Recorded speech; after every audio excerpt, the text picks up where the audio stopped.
This is going to be a very interesting session because you are going to understand the difference between depreciation and impairment loss. Let's get started. Imagine a company is purchasing a machinery. The original cost is 10 lakhs. Expected salvage value at the end of its useful life of 5 years is 1 lakh. So this asset can be depreciated over a period of 5 years using this straight line method formula. So we can calculate depreciation as per straight line method, which is original cost minus salvage value divided by useful life. So 10 lakhs minus 1 lakh divided by 5, and that gives you annual depreciation as 1,80,000. This means every year this 1,80,000 will be charged as expense in the name of depreciation, and it will be taken to the statement of profit and loss, and that will reduce the profit of the business, and this charge will reduce the value of this machinery every year. Let's have a look at it. Look at here. Year 1, the opening balance is 10 lakhs. Depreciation provided is 1.8 lakhs. So 10 minus 1.8, the closing balance is 8.2 lakhs. I can also call this closing balance as carrying amount. Okay. In the second year, this 8.2 is going to be the opening balance. On this, again, depreciation as per straight line method, what we have calculated is 1.8 lakh is deducted.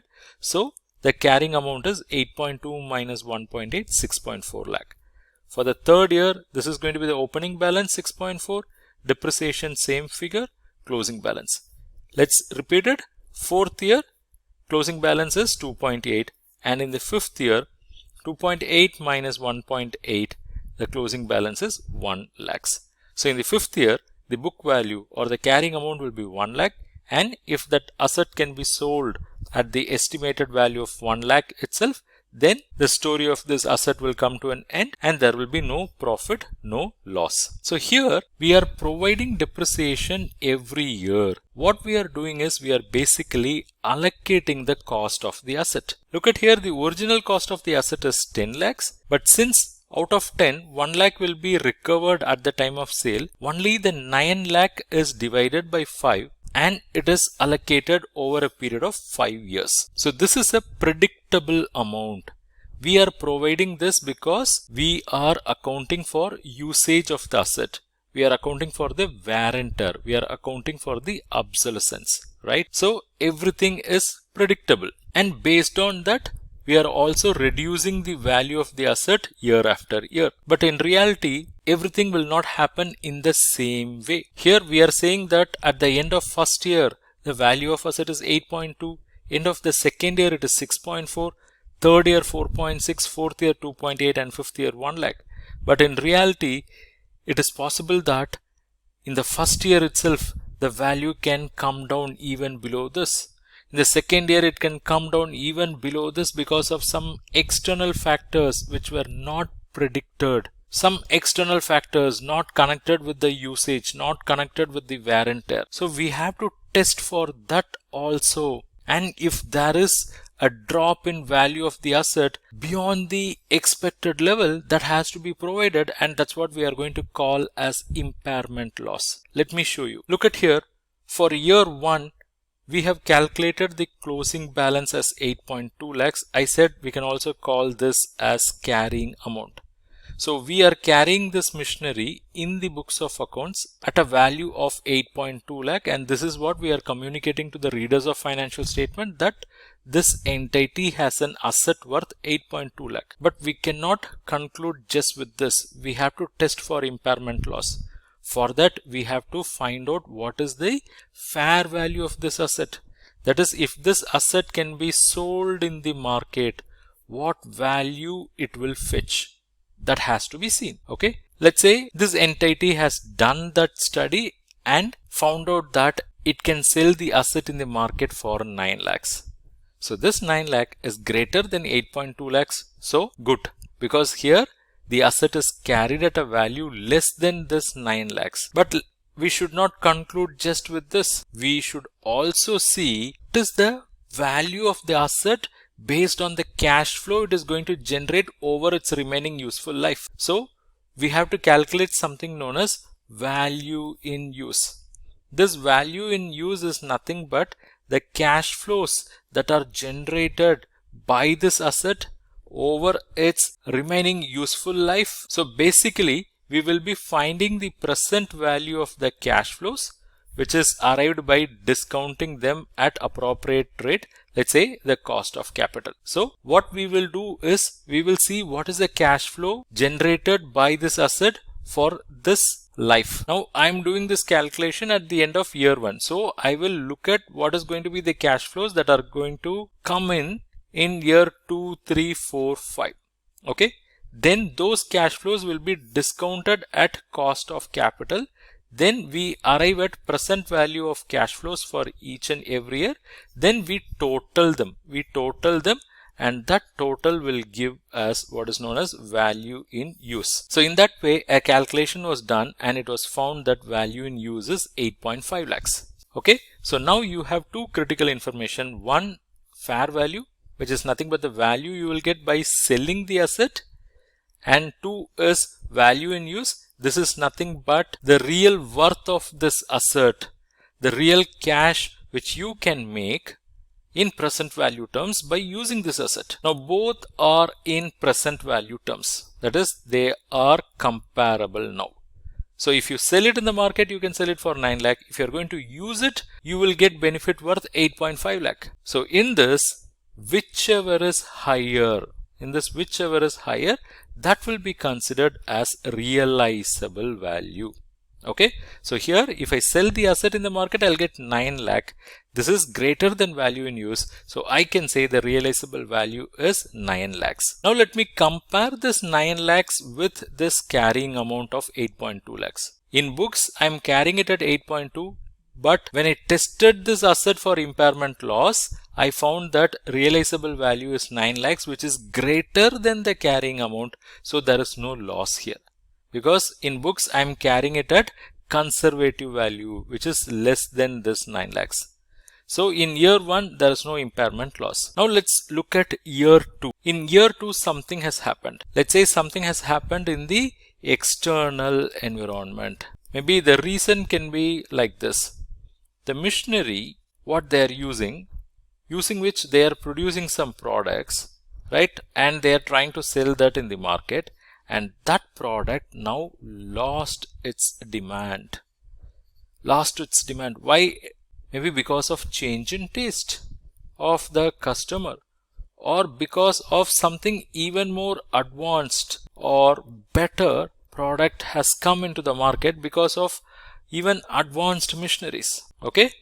So because of that, entire game changed. So there is a advanced or better machinery, and that started releasing different products or competitive products, and because of that, the products produced by this company lost its demand. So when the product itself is not fetching any value, do you think that machinery will fetch any better value in the market? No.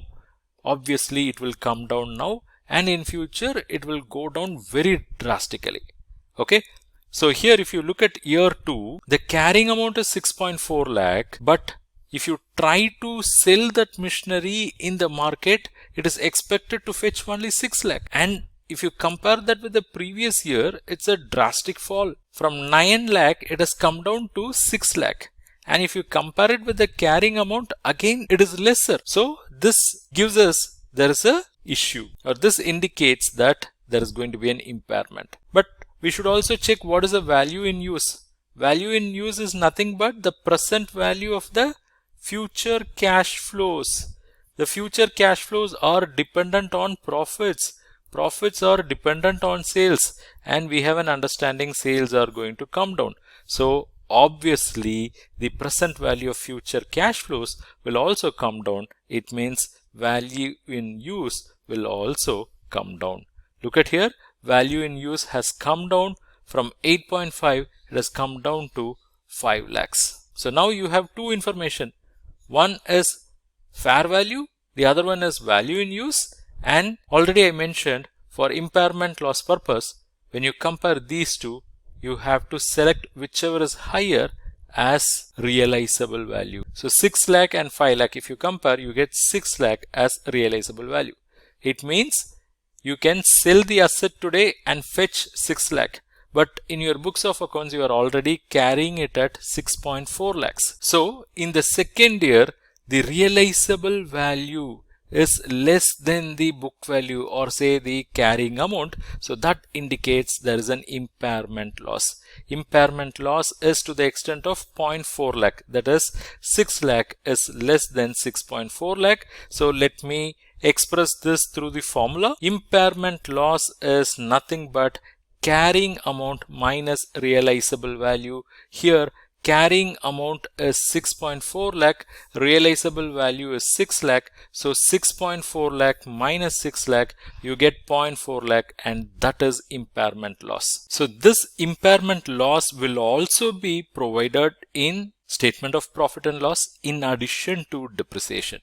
So in the second year, this entity will have depreciation of 1.8 lakhs plus impairment loss of 0.4 lakhs, and that will bring down the carrying amount from 6.4 lakh to 6 lakh. And now it's time for us to understand the difference between depreciation and impairment loss.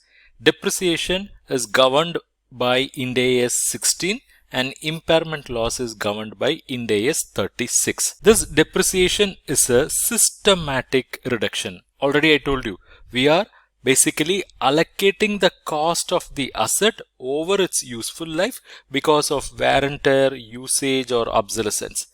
Whereas impairment loss is not a systematic reduction. It is actually a sudden reduction in value of asset, which may be on account of unexpected events or external factors. If you look at the purpose of depreciation is to allocate the cost of the asset over useful life. Whereas the purpose of impairment loss is to recognize the drop in value of the asset. That is when realizable value becomes less than the carrying amount, then that drop have to be recognized. This depreciation will be recorded every year. But this impairment loss, even though it will be tested every year, it will be recorded only when there is a drop in value of the asset. As already mentioned, depreciation is planned and systematic expense, whereas impairment loss is unplanned.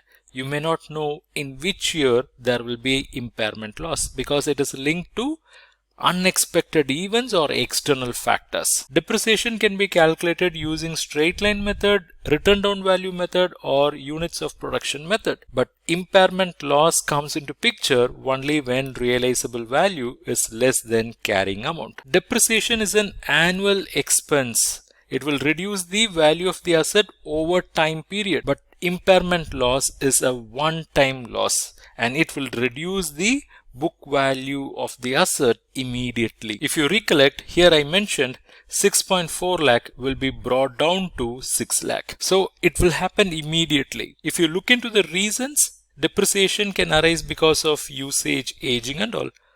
But impairment loss can arise because of new technology or reduced market demand and various reasons. Depreciation once provided cannot be reversed. Reversal is not possible. But in impairment, reversal is possible. Let's say in 1 year, impairment is provided. Let's take this example. In the second year, there is an impairment loss. And in the third year, let's say something has happened, changed in the market, and because of that, whatever the products produced using this machinery is going to have more demand. Then the fate of this machinery will change. Its fair value will change. Its value in use will change. And the realizable value can even become greater than the carrying amount.